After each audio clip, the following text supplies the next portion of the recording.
मनुष्य की जिंदगी में सब कुछ है, शांति नहीं। और यदि शांति ना हो,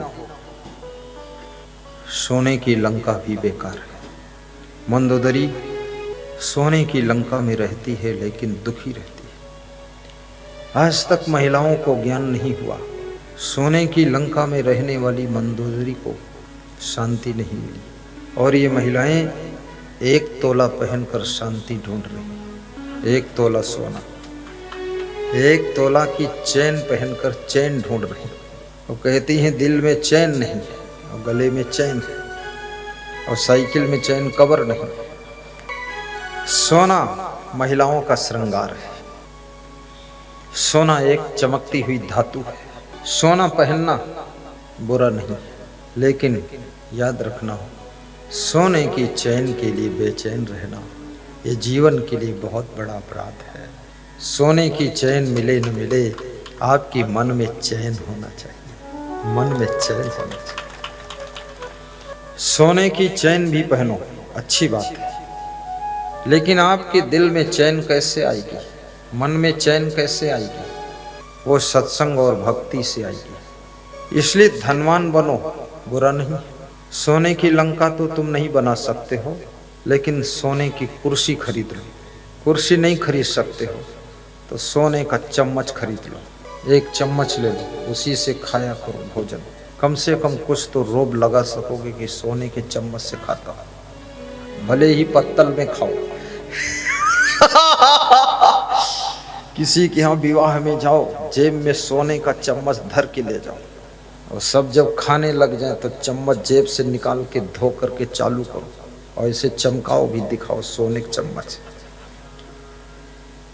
मैं सोना चांदी का विरोधी नहीं हूं, लेकिन इतना जरूर है, जैसे सोना के प्रति तुम्हारा प्रेम है, ऐसे सोना जैसी तुम्हारी जिंदगी भी चमकनी चाहिए। आपकी जिंदगी में अगर सोने जैसी चमक होगी तो आपकी जिंदगी में जरूर चैन और शांति होगी। भगवान कृष्ण का प्रसंग में उठा लेता हूं, टाइम निकल जाएगा। श्रीमद् भगवत गीता का भी सम्मान हो जाएगा। शक्नोति है यह सोढ़ुम प्राक शरीर विमोक्षणा, काम क्रोधोद्भवम बेगम सहयुक्त स सुखी नरा। कृष्ण कहते हैं अर्जुन, वही सुखी मनुष्य है, वही सुखी होगा, वही सुखी रहेगा, और वही सुखी था, और वही सुखी हो सकता है। कौन? शक्नोति है या सोढ़ुम प्राक शरीर विमोक्षणा,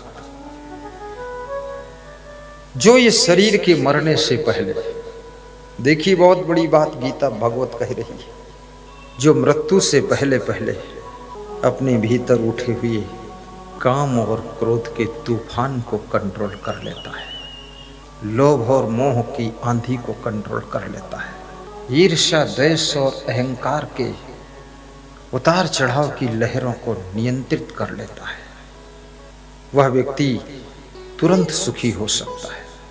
हर मनुष्य के मन में तुम अकेले बैठ जाओ तो भी क्षण क्षण में, समय समय पर काम क्रोध लोभ मोह ईर्ष्या द्वेष अहंकार की लहरें उठती है। साधु बन जाओ तो ही साधु होने का अहंकार आ जाता है कि मैं साधु हूं, क्या समझ रखा। विद्वान बन जाओ तो विद्वान होने का अहंकार आ जाता है।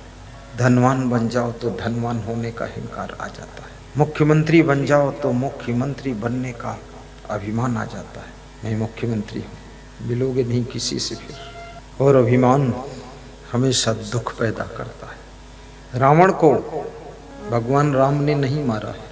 राम से अयोध्या में पूछा गया कि मैंने सुना है आपने रावण को मारा है, तो राम ने मुस्कुरा कर कहा कि मैंने नहीं रावण को मारा है, रावण के मैंने रावण को मारा है, मैंने नहीं मारा है, रावण के मैंने रावण को मारा है। अर्थ समझना, जो मैं है अंदर भरा हुआ अहंग भाव, राम कहते हैं उसी के कारण रावण मारा है, क्योंकि मैंने विभीषण को नहीं मारा। और भगवान उसी को मारता है जिसमें अहंकार होता है, और भगवान उसको प्रेम करता है जिसमें नम्रता होती है, जिसमें सरलता होती है। अर्जुन ने श्री कृष्ण से यह भी पूछा कि हे प्रभु, आपसे सब भक्त प्रेम करते हैं, आपका ध्यान करते हैं, आपको याद करते हैं, लेकिन वह कौन से भक्त हैं जिनको तुम प्रेम करते हो, तुम याद करते हो, जिनका ध्यान तुम करते हो? तो श्री कृष्ण कहते हैं, बहुत बड़ी बात कहा है। कृष्ण कहते हैं, जो सभी से प्रेम करते हैं, हे अर्जुन, हम उन भक्तों से प्रेम करते हैं।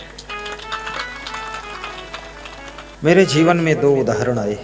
कल एक सज्जन झांसी में मिले, सीमेंट फैक्ट्री के मालिक है, पूरा नाम तो भूल गया लेकिन तिवारी जी याद रह गया है। फर्स्ट बार मिलन हुआ तो कह रहे थे, डेली बंदरों को गाड़ी भर के केला खिलाता हूँ, चिड़ियों को भी दाना चुगाता हूँ और सभी पशु पक्षियों से भी प्रेम करता हूँ, गौ माता की सेवा करता हूँ। तो हमने कहा, इसका रिजल्ट क्या हुआ? बोले, रिजल्ट ये हुआ है, 5000 लोग मेरे पास नौकरी कर रहे हैं, उनका भी परिवार पालता हूँ। तो दूसरा रिजल्ट क्या हुआ? बोले, दूसरा सीमेंट फैक्ट्री का मालिक बना हूँ, 50 सीमेंट फैक्ट्री। मैंने कहा, तीसरा रिजल्ट? बोले, तीसरे रिजल्ट में तुम मिले हो, और क्या रिजल्ट?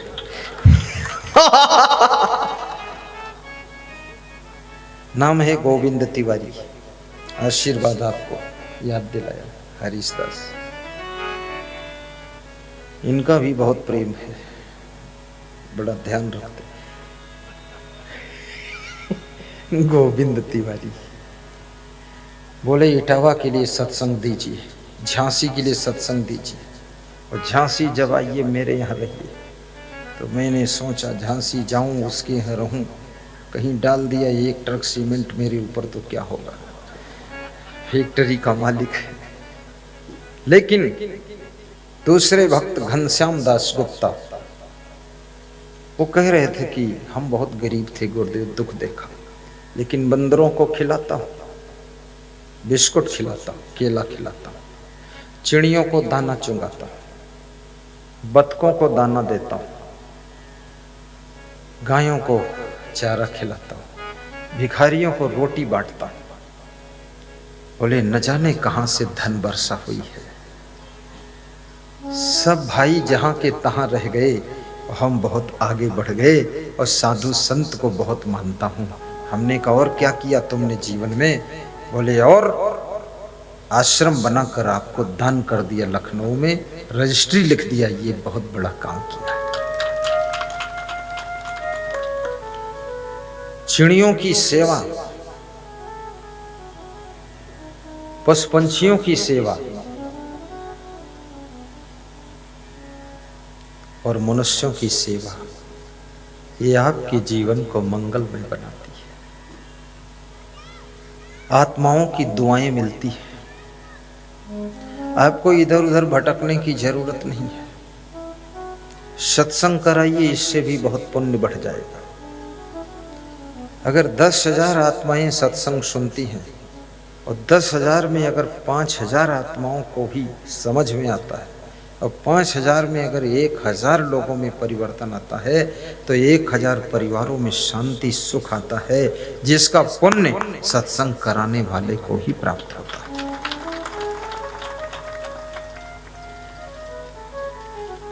इसलिए सत्संग हमेशा, और सत्संग कोई करा रहा हो तो उसको सहयोग करो, तन से, मन से, धन से, बुद्धि से उसको मदद करो, उसके पुण्य को बांट लो, उसको 100% पुण्य मत लेने दो। पुण्य छीन लो कि थोड़ा हम भी करेंगे, सब तुम नहीं कर सकते हो। गुरु हमारे भी, संत हमारे भी हैं। सूरज सबको रोशनी देने के लिए उदय हुआ है, गुरुदेव सबको ज्ञान का प्रकाश देने के लिए पधारे हुए हैं, इसलिए हम सब मिलकर उनकी सेवा करेंगे।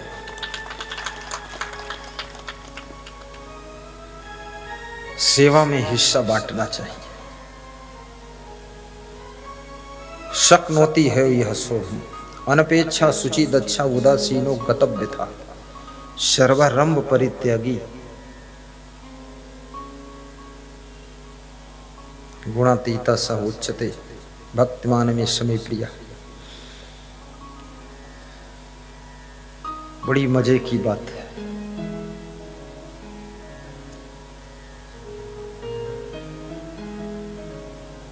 किसी ने हंस पंछी को बाण मारा है। हंस पंछी घायल पड़ा कराह रहा है। दूसरा व्यक्ति आता है, उसे गोद में लेकर पानी पिला रहा है। बाण मारने वाला आता है, कहता हंस मेरा है क्योंकि मैंने मारा है। जिसकी गोद में हंस पंछी है जो पानी पिला रहा है, वो कहता हंस मेरा है क्योंकि मैंने इसके प्राणों की रक्षा किया है। दोनों में विवाद होता है। फैसला राजा के पास जाता है। राजा फैसला करता है, मारने वाले की अपेक्षा बचाने वाले का पूर्ण अधिकार होता है, इसलिए हंस मारने वाले का कभी नहीं हो सकता है, ये हंस बचाने वाले का है। और जिसने हंस को बचाया था वो एक दिन स्वयं परम हंस बन गए और उनका नाम महात्मा बुद्ध हुआ। और 24 अवतारों में बुद्ध का अवतार माना जाता है।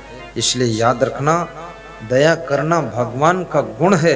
अगर आपके पास में दया है, प्रेम है, रहम है, कृपा है, करुणा है, सहनशीलता है, तो ये भगवत गुण है। और जिसमें भगवत गुण आ जाते हैं उस पर भगवान की कृपा भी हो जाती है। बोलिए सद्गुरु भगवान की जय। जीवन में गुणों का बड़ा महत्व है। बड़ी मजे की बात है। मानुष तेरा गुण बड़ा मांस ना वे काज, हण न होते आभरण त्वचा न बाजन बाज। शक्कर में से मिठास निकाल लो तो उसे शक्कर कौन कहेगा। मानव में मानवता का गुण ना हो तो उसे मानव कौन कहेगा। कितने मनुष्यों को लोग कहते हैं ये पूरा गधा है, पूरा गधा बताते। कितनों को कहते हैं अरे ये पूरा भैंसा है। कितनों को बोलते अरे ये पूरा धूर्त धूर्त पता नहीं क्या होता, पूरा धूर्त। मनुष्य को गधा कहा गया, मनुष्य को भैंसा कहा गया, मनुष्य को अजगर कहा गया। एक आलसी आदमी लेटा हुआ था। पड़ोसी ने कहा भाई साहब लेटे क्यों हो, कुछ काम करो। तो उसने उदाहरण दे दिया कि अजगर करे न चाकरी, पंछी करे न काम, और दास मलो का यों कहें सबके दाता राम। अजगर सांप किसी की नौकरी चाकरी नहीं करता फिर भी उसका पेट भर जाता है, और पंछी किसी के यहाँ नौकरी चाकरी काम नहीं करते फिर भी शाम तक पेट भर जाता है। तो देने वाला राम है तो मैं क्यों करूं काम, क्योंकि दाता है राम। यह आलसियों का सिद्धांत। अजगर करे न चाकरी, पंछी करे न काम। तो क्या तुम अजगर हो? नहीं, मनुष्य हो। तो क्या तुम पंछी हो? नहीं, मनुष्य हो। मनुष्य तो पूरी सृष्टि को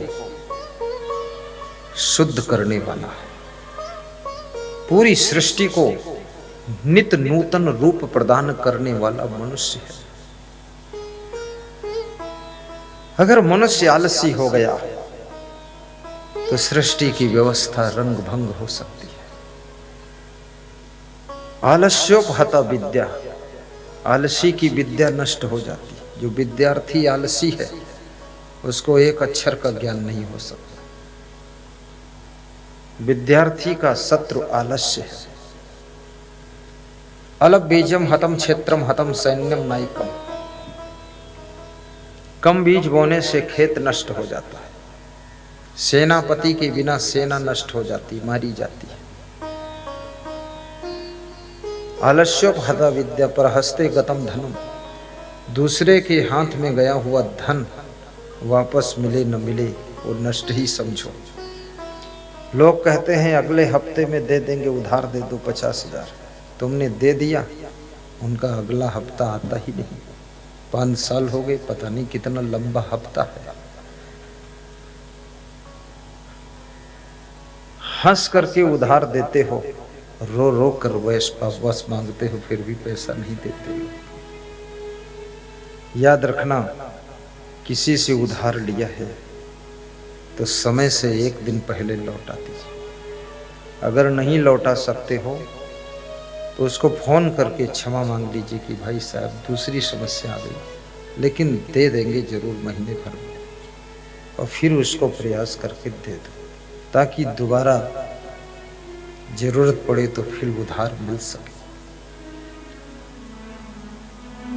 इस कलयुग में लोग बहुत कम परोपकार करना चाहते हैं, क्योंकि सोचते हैं परोपकार करो उल्टे हम ही को फंसा देता है। लेकिन नहीं, परोपकार करो, पर परोपकार के बदले में कुछ चाहना मत रखो। ऐसा परोपकार करो, नेकी कर नदी में डाल। किसी के साथ अच्छा करो, नदी में डाल दो, भूल जाओ कि हमने इनके साथ अच्छा किया, उसको याद मत रखो। याद रखोगे तो मन में दुख होगा। कभी चर्चा भी मत करो इसका हमने कुछ किया है, छोड़ो, बकवास खत्म हो गई, जाने दो उसको। लेकिन तुम्हारे साथ में कोई परोपकार करे तो उसको बार बार धन्यवाद देते रहना, ताकि परोपकार करने वाले का उत्साह बढ़ता रहे और दुनिया में परोपकार का कार्यक्रम चलता रहे। तुलसीदास ने कहा है परोपकार सबसे बड़ा धर्म है। परहित सरीस धर्म नहीं भाई, पर पीड़ा सम नहीं अधमाई। 3 बार गाइए इस चौपाई को। परहित सरीस धर्म नहीं भाई, पर पीड़ा सम नहीं अधमाई। परहित सरीस धर्म नहीं भाई, पर पीड़ा सम नहीं अधमाई। परोपकारी आपका जीवन हो। किसी की बेटी के विवाह में बाधा आ रही है, बाधा मिटाकर उसके विवाह में सहयोग कर दो, हो जाए, जोड़ा लग जाने दो। किसी के सर्विस में कुछ रुकावट है, यदि आप पास सामर्थ्य है तो मदद कर दो, लग जाए सर्विस। चुनाव में भी अच्छे लोगों की मदद कर दो, अच्छे लोग चुनकर आ जाए, ताकि नगर बोड़ा की साफ सफाई बनी रहे।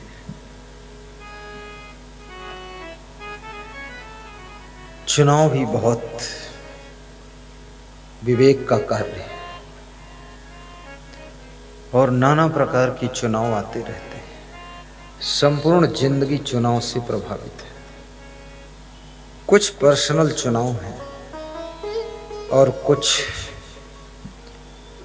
यूनिवर्सल चुनाव हैं, कुछ सोशल चुनाव हैं और कुछ पॉलिटिकल चुनाव हैं। नाना प्रकार के चुनाव हैं। जब तुम स्कूल में शिक्षा प्राप्त करते हो, सब्जेक्ट का आपको चुनाव करना पड़ता है।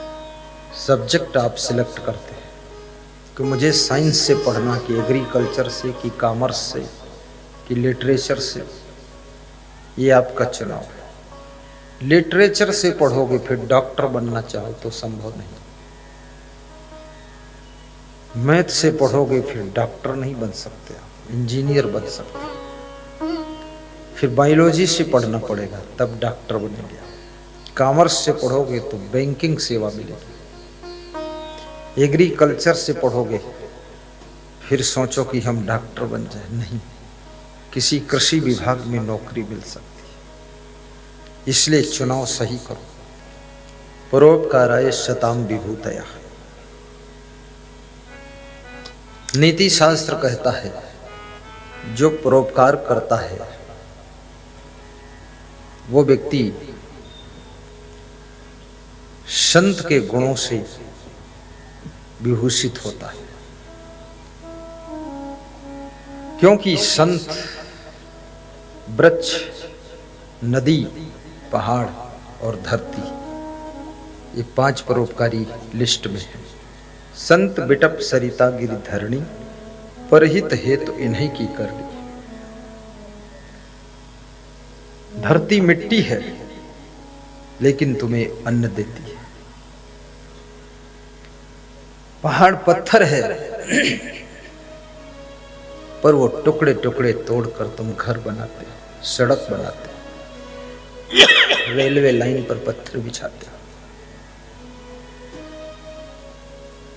पेड़ जिंदगी भर फल देता है लेकिन जब बूढ़ा हो जाता है तो तुम्हें दरवाजा और खिड़की के लिए लकड़ी देता है और तुम्हें दफन करने के लिए भी लकड़ी देता है। अंत तक तुम्हारी सेवा करता है। वो पेड़ भी मर जाता है और तुमको भी जलाकर खत्म कर देता है कि जाओ मेरे मालिक, आखिरी तक सेवा। वृक्ष परोपकारी, संत परोपकारी होते हैं क्योंकि परोपकार के लिए ही संत महात्मा विचरण करते हैं। विचरण माने होता है भ्रमण करना, भ्रमण माने होता है एक स्थान से दूसरे स्थान पर जाकर के सत्संग सुनाना, ज्ञान देना। जैसे कल मैं दतिया जिले में था, कामता प्रसाद वर्मा आयोजक थे, शिक्षक अवनीश वर्मा। बड़ा अच्छा वहां समागम रहा 3 दिन, 27, 28, 29 और 3 दिन यहाँ है। इसके बाद हम गुजरात पहुंच जाएंगे। करखड़ी, बड़ोदरा जिला, तालुका पादरा, 5 और 6 वहां, 7, 8 पावागढ़, हलोल पंचमहल जिला, 9 को अलीराजपुर, 10 को झाबुआ, कमलेश परमार साहब के थांदला। चलते रहेंगे, चलते रहेंगे, क्योंकि जिसको सत्संग नहीं मिला वो मनुष्य अपनी कीमत को भी नहीं पहचान पाता है कि मैं क्या हूं। और जिसको सत्संग मिल गया वो मानव से महामानव, महामानव से देव मानव बन जाता है और जहां रहता है वहां स्वर्ग बना देता है। सत्संग ही वह चीज है जो मनुष्य के जीवन को स्वर्ग से भी अधिक सुखद बना देता है। इसलिए सत्संग संत को करना चाहिए और गृहस्थ लोगों को और संतों को भी सत्संग सुनना चाहिए। और सुन करके गुरु के चरण नहीं छूना, गुरु के आचरण छू लो, माता पिता के चरण छू लो और सास ससुर के चरण छू लो, बड़े भाई बड़ी बहन के चरण छू लो, जो तुमसे बड़े हैं उनके चरण छू लो और गुरुदेव के आचरण छू लो। इसी से बेड़ा पार हो जाएगा।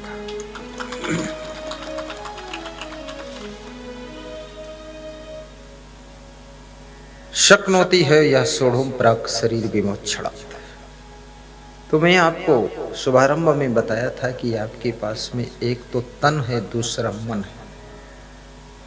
तन भी परिवर्तनशील है और मन भी परिवर्तनशील है, और तीसरा आत्मा है जो इस तन को जीवित रखता है। ये आत्मा को अध्यात्म में चेतन भी कहा गया है, साक्षी कहा गया, दृष्टा कहा गया है। इस आत्मा को गीता में परमात्मा भी कहा गया है, जितात्मना परमात्मा समाहिता। उपदृष्टानुमंता च भर्ता भोक्ता महेश्वर परमात्मेच्चाप्युक्तो देहेस्मिन् पुरुषा परा।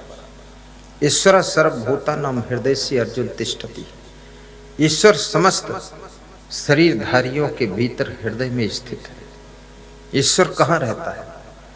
सब लोग अलग अलग ढंग से अलग अलग जगहों पर ईश्वर को ढूंढते रहते, भगवान को ढूंढते रहते, लेकिन कृष्ण कहते हैं ईश्वर समस्त शरीरधारियों के हृदय में निवास करता है। और वाल्मीकि जी ने राम को भी बताया था कि जिनके श्रवण समुद्र के समान हैं और सत्संग की सरिता जिनके कानों में प्रवेश करती, जिनके कान कभी तृप्त नहीं होते हैं, उनके हृदय में तुम निवास करना। भगवान कहीं बाहर नहीं रहता है, भगवान आपके अंदर रहता है। और अंदर कब रहता है? जब अंदर सब पवित्र होता है तब भगवान रहता है। तुमने आंगन नहीं बुहारा, कैसे रहेंगे भगवान? गंदा पड़ा दोबारा, कैसे आएंगे भगवान? मन को निर्मल बनाओ। एक भक्त भजन गा रहा था, भगवान से शिकायत कर रहा था कि कहाँ तुमको ढूंढूं, कहाँ तुमको पाऊं, अपना तो मिलने का पता तुम बता दो। तो भगवान ने तुरंत उत्तर दिया कि मैं कोई बच्चा हूँ जो खो गया हूँ, तू मुझको ढूंढ रहा है, मैं तेरे से मिलना नहीं चाहता हूँ, तू ढूंढेगा तो मिलूंगा कैसे? तो बोला, भगत बोला कैसे मिलोगे फिर? तो भगवान ने जवाब दिया कि मुझे ढूंढने की नहीं है जरूरत, फकत अपने मन को तू निर्मल बना ले, फकत अपने मन को तू निर्मल बना ले। केवल अपने मन को तू निर्मल बना, मुझे फालतू क्यों ढूंढ रहा है? निर्मल मन जन सो मोहि पावा, मोहि कपट छल छिद्र न भावा। कबीर मन निर्मल भया, जैसे गंगा नीर, पाछे पाछे हरि फिरे, कहत कबीर कबीर। मैंने सुना है कि बॉम्बे से अहमदाबाद कोई ट्रेन जा रही थी। छोटी सी कहानी है, थोड़ा स्टोरी सुना देता हूँ, थोड़ा आनंद भी आ जाएगा और मन भी बहल जाएगा, क्योंकि तुम उब जाओगे सीधा सूखा प्रवचन सुनते सुनते। बॉम्बे से अहमदाबाद एक्सप्रेस जा रही है। 4 मित्र बॉम्बे स्टेशन जाते हैं। ट्रेन में बहुत भीड़ है। एक मित्र कहता है आज भीड़ है, आज यात्रा कैंसिल करो, कल चलेंगे। दूसरा मित्र कहता है कोई जुगाड़ कर लो। तीसरा कहता है अरे छोड़ो रहने दो, कल चल देंगे, क्या फर्क है। चौथा बोलता है मैं सेटिंग कर देता हूँ। खिलाड़ी था, होशियार था, बुद्धिमान था। बुद्धिमान लोग सब जगह सेटिंग कर लेते हैं।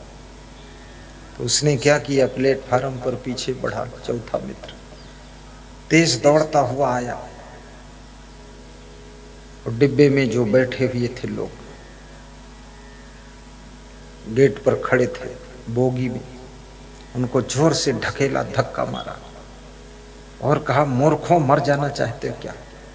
इस डिब्बे में, इस बोगी में काला सांप घुसा है, डस लेगा, खा जाएगा, मर जाओ।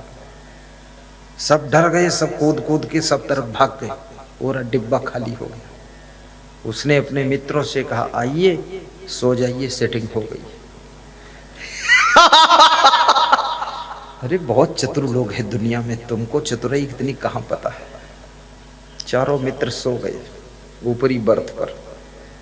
रात का समय था, ट्रेन समय पर छूट गई, चली गई ट्रेन। सवेरे 5 बजे अहमदाबाद पहुंचती थी। जब 5 बजे ट्रेन रुकी अहमदाबाद, चारों मित्र उतरे और प्लेटफार्म पर जब देखा तो वहाँ बोर्ड लगा हुआ था, बॉम्बे जंक्शन। बोले अरे ये 5 बज गया सवेरे, ये तो बॉम्बे से ट्रेन अहमदाबाद आ जानी चाहिए, बॉम्बे जंक्शन क्यों लिखा है? तो यात्रियों ने बताया जिस बोगी में तुम बैठे थे इसमें सांप घुसा था, इस बोगी को स्टेशन मास्टर ने बॉम्बे में ही काट दिया और ट्रेन तो चली गई, तुम इधर रहे।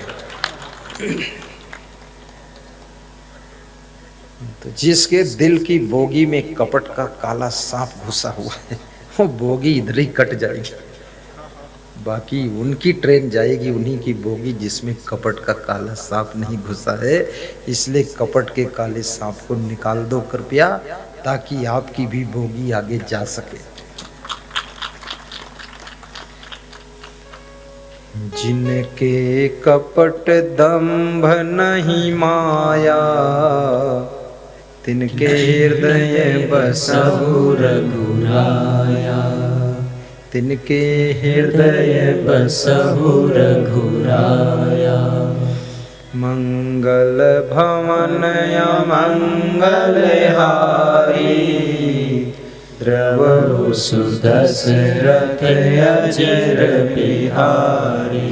मंगल भवन मंगल हारी द्रवहु सुदशरथ अजर बिहारी। मंगल मूल मंगल तनु सेवक सदन स्वामी आगमनु।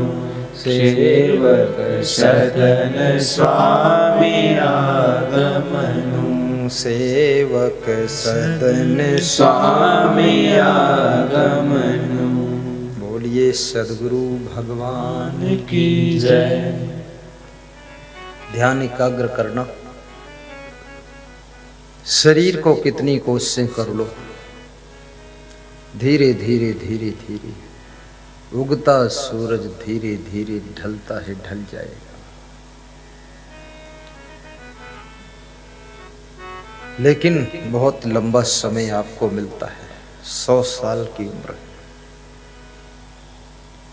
कोई 20 साल में मर जाए तो अलग बात है, पर ये सामान 100 वर्ष का है। और पल की खबर नहीं, आगाह अपनी मौत का कोई बसर नहीं। किसी आदमी को अपनी मौत का पता नहीं पहले से, कब मरूंगा, लेकिन ये सबको पता है मैं मरूंगा। पर मरने से पहले कृष्ण कहते हैं, शक्नोति है यह सुवर्णम प्राक शरीर विमोक्षणात्।